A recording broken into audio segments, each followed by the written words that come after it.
G Taff kamubayeho bimurangiriyeho muri kano kanya abantu benshi agahinda karabishe bati ese G Taff agiye gufungwa. Ibi ngibi rero ni ibintu bitugezeho muri kano kanya, ni video iri gucaracara ku mbuga nkoranyambaga ibabaje cyane y'umusore w'umunyamakuru wareze G Taff kuri Dr Murangira BCR ubwo bari mu kiganiro bavuga ku bibazo bigiye bitandukanye, arangije araterura ati G Taff ese ko batari kumufunga kandi yarakoze indirimbo bita Aragitosa. Ibintu bibabaje benshi ndetse nanjye ubwanjye birambabaje nkavuga nti ese uyu munyamakuru kubera icyo azamuye ibi bintu. Kandi Scovia mu minsi yashize yari yavuze ati uriya mwana mu mureke rwose ari kwishakira amaronko, ari kwishakira ubuzima bwe kugira ngo arebe niba bwagenda neza, ariko byarangiye uwo munyamakuru atabyumvishe, dore ko nyine uwo munyamakuru usanzwe ukomeye. Ndagira ngo nkwereke video rero isohotse muri kano kanya iri gutuma abantu benshi barira ku mbuga nkoranyambaga, ariko abantu benshi bagakomeza kwibasira umunyamakuru bavuga bati wowe nta bwenge ufite, ntabwo uri muzima rwose, uri umugome ukomeye cyane. Ngiye kukwereka iyo video maze nkwereke n'ibindi byinshi, nkubwire n'ibindi byinshi biri kuvuga ku mbuga nkoranyambaga ubyibonera imbere n'amaso yawe. Ngiye kukwereka video uburyo ibintu byose bimeze, nk'iyo usimbukiye ku rukuta rwa Instagram nibwo ubibona neza. Instagram ndagira ngo mbikwereke neza urebe uburyo ibintu byamaze gufata indi ntera ku rwego rwo hejuru. G Taff ari mu maje, ari mu bihe bitari byiza. Reka turebe, urabona ko inkuru ariyo igezweho. Iyo tugiye kureba ahantu hagiye hatandukanye nko kwa Dino Nyawe, iyi video tugiye kwireba neza turebe uburyo ibintu byose bimeze. Nabonye ari we washyizeho video ndende Dino Nyawe. Ni video navuga ko ibabaje cyane ndetse abantu benshi agahinda karabishe, baravuga bati kubera iki abanyamakuru bo mu Rwanda ari abagome. Reka manze nkwereke iyo video, reka manze nkwereke neza iyo video. Ngo ni G Taff amazina y'ukuri na yari ababizi bamfashe, yamureza atazi n'amazina ye y'ukuri. Namwe mu nyumvire mukomeze murebe iyi video. Yamureza ati ngo ni G Taff atazi n'amazina ye y'ukuri, ari ugupfa kuvuga gusa kugira ngo abone inkuru. Ndaje mbereke ku buryo abanyamakuru bo mu Rwanda bazasarira views maze bagahemukira abantu. ntabwo nkamuzabaze uvuze rero ntabwo turamwitaho pe, ntabwo turamwitaho. Yahise avuga ati ntabwo turamwitaho, ariko ahangaha hari ibindi bintu yavuze bikomeye cyane ngira ngo urebe neza ubyiteho uburyo yakomeje kubivuga ndetse n'uburyo yabivugagamo, ukomeze umwitegereze mu maso uyu Dr Murangira BCR uburyo yabivugaga. Turamuhamagaza mu rwego rw'ubugenzacyaha, indirimbo uvuze ubwanjye sindayitaho. Ati indirimbo uvuze ubwanjye sindayitaho, ariko mbibukijeho gatoya turaza kubijyaho mu kanya ibyo bintu nagiye kukwereka, ariko reka tubanze turebe iyi video irangire.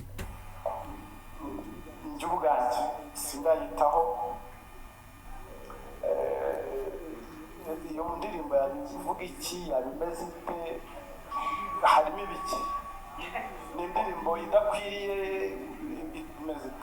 Murakoze kubera ko munyemereye kubivuga. Wenda ubwo niba idakwiriye nkwisubiremo, ariko ushobora ni indirimbo bamwe mu bakoresha imbuga nkoranyambaga bavuga ko idakwiriye muri sosiyete, sinzi yuko yumvwa n'abantu batandukanye. Mu minsi yashize hagaragara amashusho abana bari kugira ayo mashusho ari kuvuga ku bana. Ndaje mu kanya nayo nyabereke byose, turaza kubihuza turebe uburyo iki kirego kimeze n'uburyo kiremereye, ndetse nakwereka n'ikindi kintu gitangaje ndibuze kukwereka nyuma abantu bakomeje kuvugaho bavuga bati se ko byagenze kuriya ubwo uyu nguyu ari mu bike. Reka nkwereke neza uburyo byose bimeze. Bakavuga ko irimo amagambo y'urukozasoni, ariko n'ejo bundi tukabona ababyeyi bari kuyibyinira ubavu. Abantu rimwe na rimwe babavuza. Okay, urumva nawe ubwe uburyo ari kutanga ikirego ni uburyo bwo kugira ngo ibintu nyina biremereze, kandi mu by'ukuri nta kintu kiremeye kirimo. Gusa mukanya ndaje nkwereka ibindi bintu bitangaje. Burya kenshi yewe abantu nitaho ni audience, iyo bita rubanda nibo jewe nitaho kenshi. Ndatekereza ngira ngo mu myaka maze kuri iyi si ikintu maze gusobanukirwa, burya umuntu atanga icyo afite. Hano yavuze ijambo ryiza cyane ngo burya umuntu atanga icyo afite. Ndagira ngo ukurikire amagambo neza maze mukanya nkwereke n'ibindi bintu biraza kugutungura cyane. Umuntu atanga icyo afite, uwo nguwo uvuze uramusaba ko atanga iki, afite icyo atanga, yabahaye icyo afite, ahubwo abo yahaye bakiriye ibiki.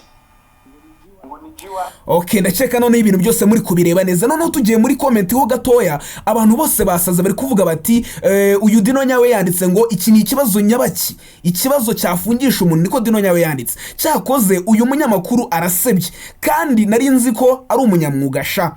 Ibi ngibi nanjye niko nari mbizi. Njewe hangaha Emmy arantunguye cyane. Abantu bagiye muri comment bagenda bavuga ibintu bigiye bitandukanye, nawe wagenda ubibona bati uwo munyamakuru nta mikino, abandi bati Emmy twihuse cyane kugira ngo nkwereke ikindi kintu gitangaje.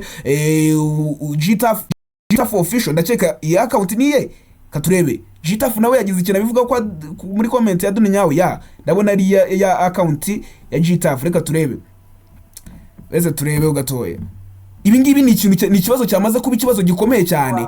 Abantu benshi bari kuvuga bati ibi ngibi ntabwo byagakwiriye. Iyo urebye rero usanga izi comment zagiye zikaba nyinshi cyane, ndetse n'uyu muntu wita G Taff cyangwa se akaba ari G Taff, ntabwo ndamenya account neza ya G Taff.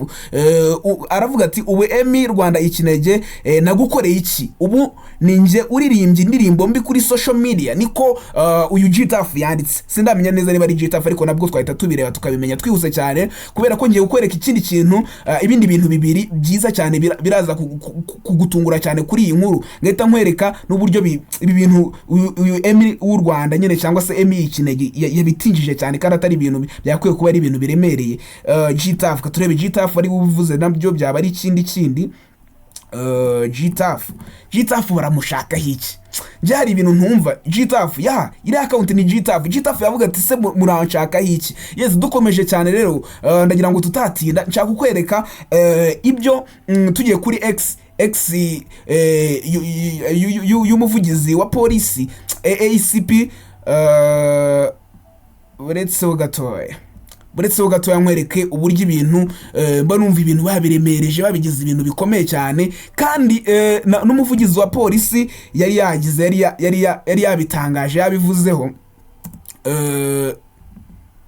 Buretse turebe ACP John Bosco Rutikanga. Buretse nkwereke ikintu yatangaje. Abantu benshi bakomeje kuvuga ku mbuga nkoranyambaga, indirimbo ya G Taff yitwa Aragitosa ni indirimbo yabaye hit cyane. Indirimbo yabaye hit. Buretse turebe post imaze igihe kingana iki. Okay, ni ngiyi. Murabizi ko irandirimbo ya G Taff yavuga ati iyi ndirimbo ni indirimbo ifite ubutumwa. Hanyuma kugira ngo abo bakwereke ko muri polisi bari bakize iki kibazo, yaranditse ngo ACP Rutikanga yaranditse ati iyi ndirimbo ifite ubutumwa. Rya jambo riri muri yanuza muri ya ndirimbo ya G Taff. Hanyuma arangije ashyiraho indirimbo y'ubutumwa bwa polisi. Murabizi ko polisi nyine ibitangaza. Nizere ko muri kubibona rero. Hubwo G Taff yakoze ikintu bita kwinfluencinga, azana ikintu, kandi nkuko wabyumvishe ku muvugizi wa RIB yabivuze neza uti none aratanga ikintu adafite. Ndetse nkweretse ibintu Emmy yavugaga kuri Instagram, ndagira ngo ntidutinde. Kuri Instagram nkweretse ibintu Emmy yavugaga. Emmy yavuga, reba, iyi niyo nkuru yonyine igezweho hano mu gihugu cy'u Rwanda. Abanyamakuru bose n'ababloga bose niyo nkuru bari kugaragaza, bati ibingibi ntabwo byumvikana. Ndetse iyo nkweretse njye gukwereka, sinzi niba iyo video napfa kuyibona vuba, ya Kazungu Kabosi. Ndagira ngo byose mbikwereke usobanukirwa uburyo ibi bintu babiremereje, kandi atari ibintu biremereye cyane. Ikintu yavugaga ari nabwo nanjye nakibonye nkavuga atari iki kintu gishobora kuba ari cyaba ikintu kibi, ariko by'umwihariko kikaba kibi ku mubyeyi. Ntabwo cyaba kibi, ndakeka ntabwo cyaba kibi ku muntu uza ku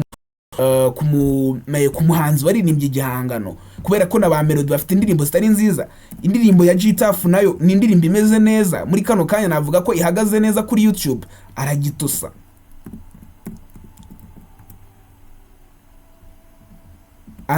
n'indi bimaze kugira hafi 800. Ni ibintu byiza twakishimiye, ariko umunyamakuru yashatse gutamo G Taff. Buretse manze nkwereka ku ka video nakabonye kuri uyu mu blogger,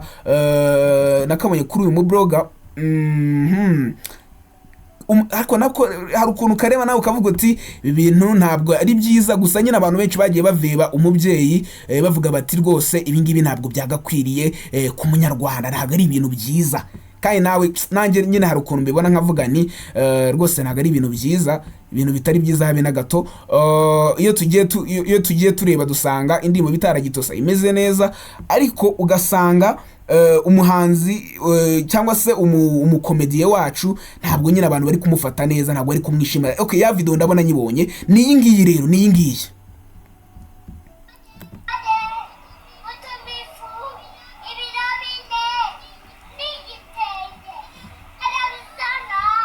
Okay, ndaceka indirimbo rero mwayibonye ni nabyo uriya Emi umunyamakuru Emi yavugagaho, ari nabwo yavuga ngo abana ngo bari kwiririmba, ariko se indirimbo za Melody n'izindi ndirimbo z'abandi ba Mr Kagame ntabwo abana baziririmba, ahubwo ikibazo cyaba ari ku babyeyi wenda kuba bakemera ko izo ndirimbo zibageraho, dore ko izi ndirimbo z'ibishegu mu Rwanda zisanzwe zibaho, ariko ikirego cye bakoze ku buryo kigera muri RIB. Ngahibaze RIB nibikurikirana ibi bintu igasanga ngo ni ibintu byo gukurikiranwaho kubera umunyamakuru ukoze nakita ibintu bitari byiza.